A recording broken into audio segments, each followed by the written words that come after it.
Hey programmers, welcome back. Today I want to talk about one of the most overlooked JavaScript features, which is the Intl API.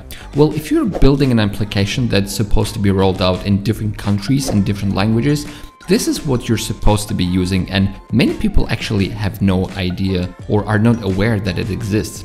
Many of us would fall back to third-party libraries that would accept a language subtag or a locale and then format their dates, their currencies and so on based on that. But actually, you can do all of that with the Intl API, and let's dive deep into it right away. Date format. What is a date format? Well, you pass it a date, and of course you pass you pass a locale. In this case, we're passing EN and US, and this is how you basically use it, right? And then this is what it's going to output, meaning you don't have to use any third-party library or a custom huge if or a switch statement in your code to be able to format different locales. It does it for you, okay? So if we change it to a German locale like this and run it again, you see that now we have dots instead, and this is not the American notation anymore.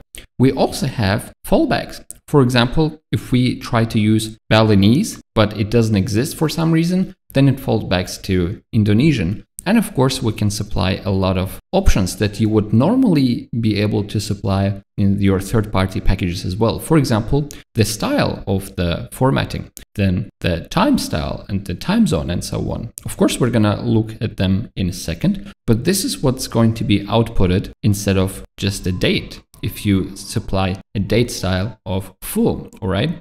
So let's take a look at some important aspects of this static method as well. Well, first of all, we see that we are able to supply different formats of the locale. Why? Why do we have Japanese, but then we have all these characters? Well, it turns out a locale can be quite a complex thing. So a locale identifier is a string that consists of first a language subtag, then a script subtag, a region subtag, and these are, by the way, optional, then variant subtags, and then extensions and a private use extension. That's quite a lot. So let's take a look at some examples. Here are some examples. So if you just pass HI, which is Indie, you can also pass DEAT, meaning it's German but spoken in Austria. These are two different variants. You can also pass ZH, hence CN, which is a Chinese but a simplified with simplified characters, and so on. And for example, a full locale script with all the options would look like this. DE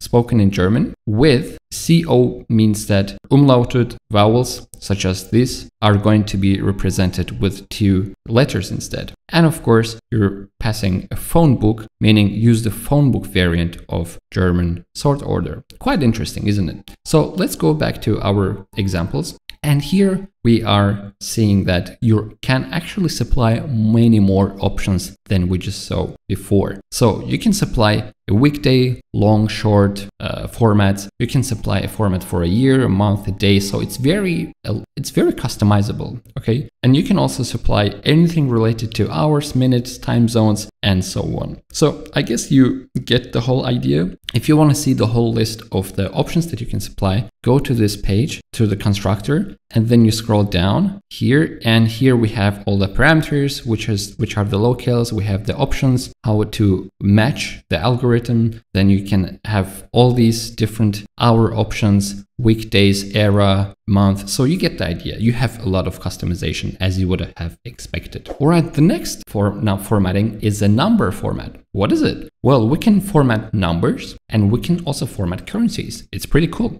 So if you supply this value, so we're going to use number format, a German locale, and we're going to use a currency instead. So we want to turn our number into a currency, and we're going to supply euro as a currency. And then this is what we're going to get. All right. But all of you probably know that in English, American, if we change the locale, we will see that the dollar sign or the euro sign is supposed to come before here. All right. So you get the idea. You can not only pass a locale, but you can also pass a currency for a specific locale, and then it's going to format it for you. All right. What else do we have? We can also supply other options such as maximum significant digits, and then it takes care of the delimiters as well. All right. So let's look at some examples. So here we have again different locales that you can pass, and then it's going to take care of that for you, so which is pretty cool. And we also have all these options that you can possibly supply as well, for which I would recommend to go to the constructor again if you have a complicated case in your code. All right, the next one is relative time format. What is it? Well, sometimes we have a need for something like this. If we're building, let's say, a social media, then we want to have a date next to our post, or rather how long this post has been posted. And this is a very simple way to do that. So you would simply pass a number here, and then a day, and then the relative time format is going to take care of that. So 1 day ago is going to be outputted here, or in 3 quarters. And then if I change the style to long like this is what's going to be outputted. How cool, meaning you don't have to write custom code to tackle all of these cases. The next method is the list format. Also kind of basic, but I find it very, very useful when you're building like complicated applications with a lot of user interactions. So here we have 3 items in the array, and you can actually join them in a specific way, in a specific language. Again, you see that in an English locale, we can join them like this, conjunction, and then it's going to automatically format it for you and put an and before the last item, which is a car. And in German, it's going to also translate it and also change the type, so to a disjunction, because if we change it to a disjunction here in English as well, you will see that this and is going to be changed to or. All right, so it can automatically figure all of this out. We don't have that many options here. All right, the next one is display names. What is a display name? Well, a display name is a name for some kind of an abbreviation. For example, let's take the US, okay? So the region name of the US in English, it's obviously United States, okay? What if we change it to FI, which is Finland, all right? Now we're supposed to see Finland, which is written in English. Probably know that Finland is called differently in Finnish. So why don't we try that and we put Finnish language and Finland as a country, so that we format the actual name, and then we're gonna see Suomi, which is the actual Finnish name for Finland. So these are the tricks that you can use for your internationalized application when you're dealing with abbreviations in this case. The Intl API of JavaScript is quite well supported. Not all of them are supported, of course, but mostly they're supported in every browser for a long time. So feel free to use them if you have a need. And I hope you liked the video. If you did, please leave a like, and I will see you in the next video. Goodbye.